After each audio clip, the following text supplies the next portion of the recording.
নিরাপত্তার পাশাপাশি border guard বাংলাদেশের সদস্যরা পেশাদারিত্ব ও দায়িত্ব পালনে বাংলাদেশ জামাতে ইসলামীর কেন্দ্রীয় আমির জনাব ডক্টর শফিকুর রহমান এর আগমন উপলক্ষে শ্রদ্ধাবোধ ও সম্মানের সাথে নিরাপত্তা প্রদান করছেন, যা একটি সুশৃঙ্খল বাহিনীর পরিচায়ক।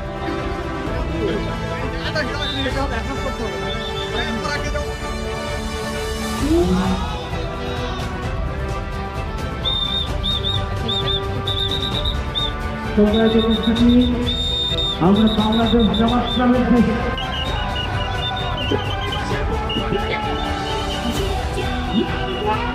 বাংলাদেশের পক্ষে কোনো জোয়ার সৃষ্টি হয়েছে।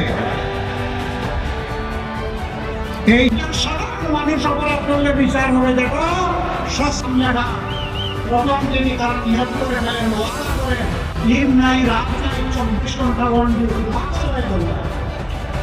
সেই লোকদেরকে যদি আপনার কাছে পেশার কথা বললাম